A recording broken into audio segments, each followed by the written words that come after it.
Fatigue is a real thing when you're an educator. It's serious, it's horrible, but you know what? There are ways that we're going to talk about in this video on how we can control it, we can overcome it, so that way we could have a successful year, successful school year with our students, and enjoy our work life as much as we possibly can. Welcome to Efficiency and Organization. This is the channel where I share a lot of information on how you could be organized, efficient, productive, well managed with time, well planned in every aspect of life. And since I am an educator, I am currently serving as a public school administrator, and prior to doing this, I was a classroom teacher. I have obviously a lot of knowledge that I share for educators on this channel and also on efficiencyandorganization.com. Okay, so why do we get so tired as educators? When people who have absolutely no experience working in the classroom, working with students, just don't quite understand how it's possible, because they see it as, well, you just work 6.5, 7 hours a day. Most people out there work a lot more than that. That's what they say. Then they say, well, you get the entire summer off, you get your Christmas break, you get your Thanksgiving break. Yes, those are all things that are true, we do. But I think what they don't understand is when, for most people out there, when they have a product that they're working with, the product does not have feelings, does not have emotions. It can be tamed well, right? But for us as educators, we are dealing with young minds that are changing. Their bodies are changing, their brains are changing, their social emotional development is changing. Depending on if you're teaching elementary or you're teaching middle school or high school, the number of students you have, the number of personalities that you deal with on a daily basis changes. We are dealing with these kids' issues outside the classroom that they bring inside, that they manifest in different ways. And so I think that's what creates a lot of fatigue. All that is coupled with the fact that we have a lot of expectations, some brought on to us by outside forces, some brought on to us ourselves. So for example, I was a math teacher. You think it didn't bother me when my students took a test and maybe 60% didn't do well or 40% didn't do well? It bothered me. It bothered me tremendously, because I was like, wait, I did everything I could as a teacher.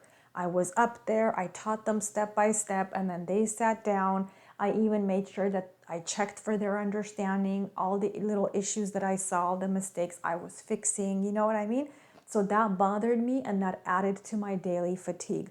Even now as an administrator, I am fatigued, I am tired. Some of the things I'm going to share with you now, since I kind of told you the why, now I'm going to show you some of the things that I do to try to snap out as much as I can of the state I'm in order to have like an enjoyable week, enjoyable school year. So the first thing is the positive self-talk. Usually the mornings for me are difficult because I'm like, oh my goodness, what kind of a day am I gonna have? So I try as much as I can to give myself a positive self-talk. A lot of what I say is, let's get through the day. It's gonna be okay. Let's just, handle every situation. If nobody gets hurt, nobody dies, it's gonna be fine. We're gonna do the best that we can. Let's go do the best that we can. Number 2, organizing. Be as organized as possible. So what I have learned about myself is if I go to work on Monday and I didn't spend a little bit of time to catch up on things that are coming due, that are priority, I'm not going to have as good of a day. So I try to make sure that things that I know are coming due, that I am well prepared for, I am organized for. So that way I am not stressing over not still having to do those things when I get there. Because the more stressed I am, the more chances there are that I'm going to take it out on coworkers, take it out on students. Next thing I've learned is not to rely on my brain to store a lot of information. I know a lot of us don't like to write stuff down, but I have found a way to relieve a lot of my stress by not storing things here. See, the brain is supposed to be for coming up with thoughts and ideas. It's not for storing ideas. So that we have to write them down. If you love your phone, write them on your phone. If not, if you're more like me, write them down. Make yourself checklists. They are so incredibly helpful. All the things that you need to do, you can put on a checklist and pick only like 3 to 5 at the most priorities of the day that you need. Okay, so that way you're not overwhelmed. Fight the fatigue by taking some of the overwhelm out of your day. Next is self-care. You have to do some things that you enjoy for yourself. So for me personally, I enjoy getting my nails done. I enjoy getting my hair done. And I know it costs money, but you know what? That's the price I'm willing to pay if that's going to make me feel good about myself, if that's going to help me relax, if that's going to help my week go off on an enjoyable start.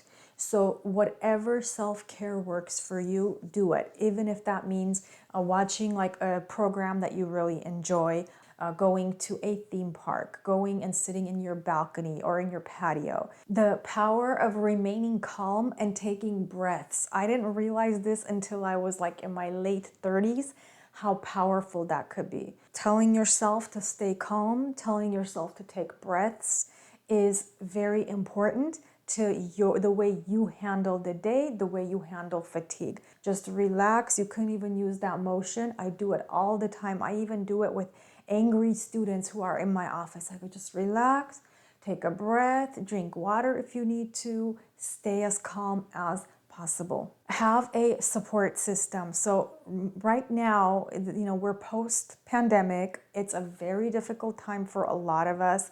The effects of the pandemic are still with us.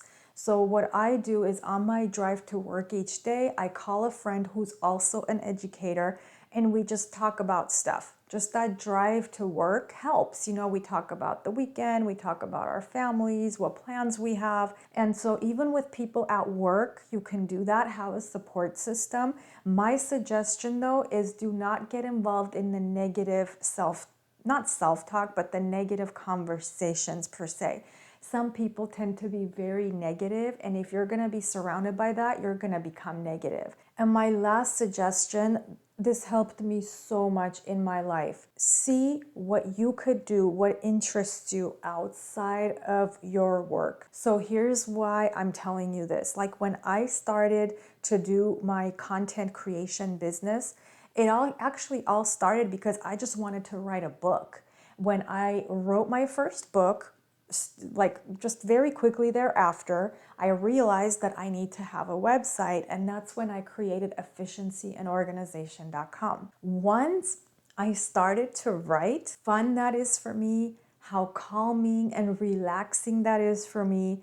So now at the end of each day, I have something to look forward to. I look forward to coming home, making dinner. I look forward to relaxing a tiny bit and then coming here to my home office and writing my articles. So I found a way, an interest, something that I like, that I do outside of work, because that way I could get through those really tough days faster. But you know what the problem is? It took me so long to get to this point. Like before, I feel like I was living and breathing my job. Like I would put 12, 13, 14 hours into my job, but like some days that were really difficult, some weeks that were really difficult ate away at me, and that wasn't good. And so having some things that you like doing outside of work as an educator is going to help you tremendously to get that momentum back at the end of the work week, and by like doing those enjoyable things, even like on a day-to-day basis, going home at the end of the day and doing those things is really going to help you to be ready for the next day. Let's be there for one another. Let's support one another. And again, please be sure to subscribe to this channel. And if you have any other ideas that help you, be sure to comment those for this video, because we are a community here and we are all going to share ideas, exchange ideas, help one another so we can all come out of the fatigue and enjoy ourselves, enjoy our jobs, enjoy our personal lives, and succeed and thrive together. I will catch you in the next video.